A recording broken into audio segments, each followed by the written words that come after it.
از بچگی یادم دادند جاهای شلوغ باید چادر مادر را محکم‌تر گرفت تا گم نشد.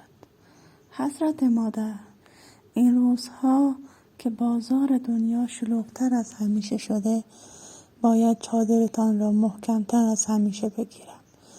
این روزها که طوفان بلا تن دنیا را به لرز انداخته من دلم را به محبت شما گرم می‌کنم.